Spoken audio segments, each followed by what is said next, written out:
What is poppin' YouTube? We are doing my top 10 must start, must sit running backs for week 3 fantasy football. Hit that like button, hit that subscribe button if you're new, and let's go.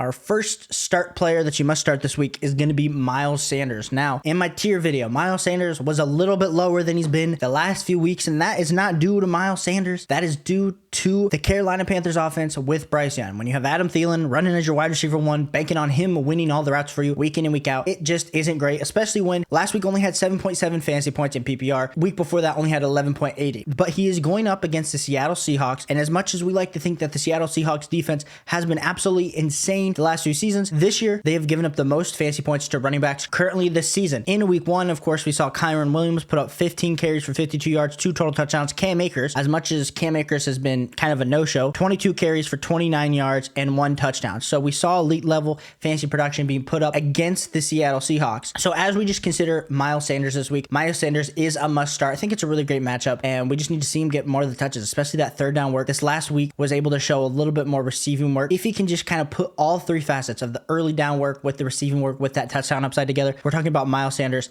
having a really good week. My next start is going to be Kyron Williams for the Rams versus the Bengals. The Bengals have given up the 10th most fantasy points to running backs this season, and of course the Bengals offense has been all over the place. The Bengals defense has been so-so, but this Rams offense with Sean McVay has been absolutely reinvented with Puka Nacua, with Tutu Atwell, with Kyron Williams, with old boy Matty Stafford back there slinging the rock. And if we look at what happened in week 1, Nick Chubb, I know he just got injured, but Nick Chubb 18 carries for 106 yards, 5.89 yards per carry. Deshaun Watson put up some solid rushing stats versus this Bengals defense. I think there's no reason not to think that Kyron Williams will not continue this absolute tear that he's been on week in and week out. So I am starting Kyron Williams versus the Bengals. No reason not to start him. I know I've been getting already asked this week some questions. Should I start Kyron Williams? So over some guys that of course you drafted in those top 6 rounds. I think Kyron Williams has kind of moved himself into a must start each and every week. Unless you have 2 absolute studs at the running back position, Kyron Williams should be sliding into that RB2 spot on a weekly basis. My next running back that you should start is going to be Isaiah Pacheco. Now, I had him super low on my tier list this week, but as always, Isaiah Pacheco is going up against the Chicago Bears. They've given up the 8th most fantasy points to running backs over the last 2 weeks. We saw Rashad White, Aaron Jones absolutely both tear up this Bears defense. Now, I'm not saying that this is probably going to be a get-right game for Patrick Mahomes, get-right game for Travis Kelce, but Isaiah Pacheco, like we said,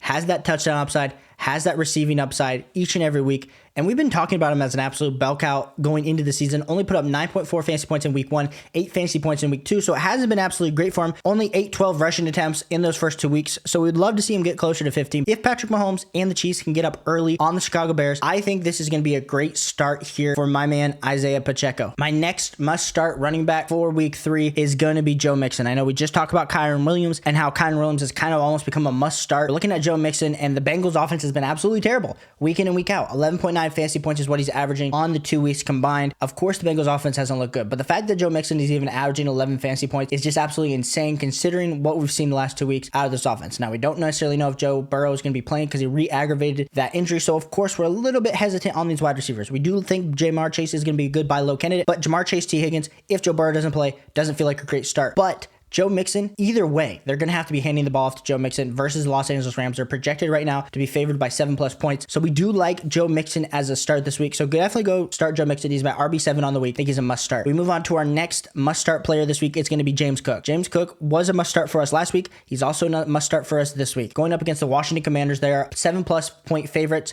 The Buffalo Bills are to the Washington Redskins. James Cook has averaged 15.1 fantasy points over the last 2 weeks. No reason to think that that streak doesn't continue. Draft James Cook is looking like an absolute RB1 stud, and we absolutely love to see it from my man, James Cook. So go start some James Cook here this week. My 5th and final must start for this week, of course, is going to be DeAndre Swift. We can talk about DeAndre Swift, the running back. We can talk about DeAndre Swift. Has he ever really fully achieved his potential? But last week, absolutely put the team on his back. And so if you drafted DeAndre Swift, we were talking about drafting him earlier this offseason in the 6th, 7th round. So DeAndre Swift is going up against Tampa Bay Buccaneers. They are heavily favored. 14.2 fantasy points is what he's averaging the last 2 weeks. Go throw DeAndre Swift in your lineup. He's my 5th must start running back this week. No reason to ever think about benching my man. Just go out and do it. Go out and just throw DeAndre Swift in your lineup. You will not regret it. Now let's move on to some sit players this week. So my first must sit running back is going to be Najee Harris. Now I've already looked and seen a lot of people already saying, start Najee Harris this week. He's going up against the Raiders. They've given up the 3rd most fantasy points to running backs the first 2 weeks. Najee Harris has lacked explosion. We're talking about Najee Harris. Yes, Yes, he's averaged 5.2, 4.3 yards per carry the first 2 weeks, but it just isn't looking good for my man Najee Harris. The receiving work, the volume's just not there. And clearly, his first year in the NFL, he was just a volume play. And I know a lot of people are excited about Jaylen Warren. Jaylen Warren's been killing it, looking way more explosive than Najee Harris. And I know Najee Harris is still getting the touches. I'm just scared to start Najee Harris each and every week. We were off Najee Harris in the pre-draft process. A lot of people love the volume that you were getting with Najee Harris at the back end of the third. I am just off Najee Harris. So if you can sell Najee Harris, go see if you can sell Najee Harris. But I am sitting him again in week 3 fantasy football. My second must-sit running back this week is going to be Alexander Mattison as he plays the Los Angeles Chargers. Now, you might be looking at this week thinking this is going to be a bounce back game for Alexander Mattison because the Los Angeles Chargers have given up the 14th most fantasy points to running backs, and the high-octane, powerful offense, the Minnesota Vikings, are coming into town. Well, today, news got dropped that Cam Akers just got traded to the Minnesota Vikings. Now, I'm not saying Cam Akers is just going to come in week 1, absolutely eat Alexander Madison's lunch, but Alexander Madison has left a lot to be desired on the field in both real life football and fantasy football. So I will be sitting Alexander Madison. Now, I know a lot of people are already saying, what are some buy low trade target candidates? I hate to break it to you. You're going to either, I would just hold on to Alexander Madison at this point. I just don't think you're going to get the value that you want with Alexander Madison, but I will definitely be sitting Alexander Madison this week. My next sit for this week is going to be James Conner. Now, we've been all in on James Conner this offseason. Even with Kyler Murray being out, we thought James Conner was going to be a high enough volume play. Last week was the RB15 on a points per game basis with 16 fantasy points. He's been averaging like a 75% snap share, so he's in almost every down. So you're going to be saying to me, Caleb, why are you sitting him? Well, this week he goes up against the Dallas Cowboys, who have given up the second fewest points to running backs all season. And that's with them playing offenses that have been pretty good. They are now going up against the Cardinals, who, as much as they look good last week against the New York Giants, the Giants, I guess, clearly are not as good as they are made out to be.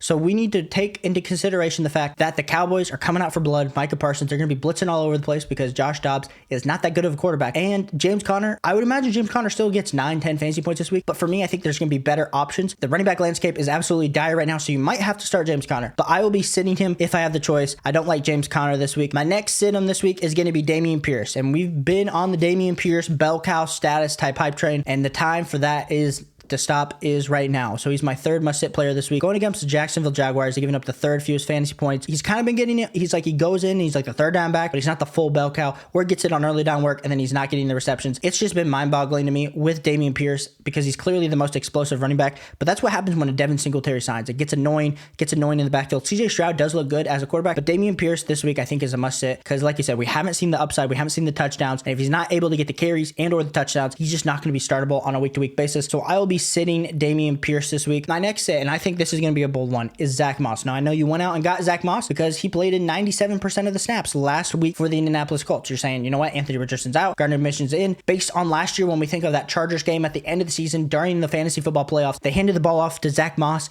like 23 times, but he only got like 60 yards. It wasn't even beautiful. There was nothing great about his performance, but they are back on the Zach Moss train. But this week, he's going up against the Baltimore Ravens, who have given up the 6th fewest fantasy points to running backs this season. And last week, I mean, we saw with Dameon Pierce in week 1, only 11 carries, 38 yards. So even if Zach Moss gets 20 carries, we're only looking at Zach Moss probably getting 20 carries for like 55 yards unless he absolutely breaks one or gets a touchdown. And I just can't imagine this Colts offense being good enough for something like that to happen with my boy Zach Moss. So Zach Moss is another must sit for me this week. And my final must sit for this week is going to be Matt Breida. I know what you're saying to yourself, Caleb. I just lost Saquon Barkley. I just went out and picked up Matt Breida off of waivers. I think I need to start him. Now, if you're in an absolute dire situation, of course, go start Matt Breida. But this week he's going against the San Francisco 49ers defense, which has been absolutely elite, and we've been absolutely hoodwinked by this Giants offense. Daniel Jones, Darren Waller just hasn't been seen. Saquon Barkley, I know Saquon Barkley had a very great fantasy day last week, but that's really just because he was getting the volume. I just can't imagine Matt Breida stepping into this offense and all of a sudden getting the volume. He's going to get vultured at the end zone by Daniel Jones, especially with him not being Saquon Barkley. And unless he can break off a few big runs, I just don't see how this is possible for Matt Breida to have a very solid fantasy day. Yes, I think he has RB3 upside. I think that's kind of where I have him ranked right now as my RB29 this week. I just think you have to have some better options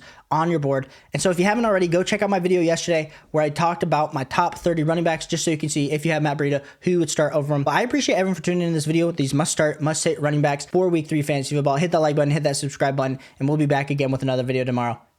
Peace.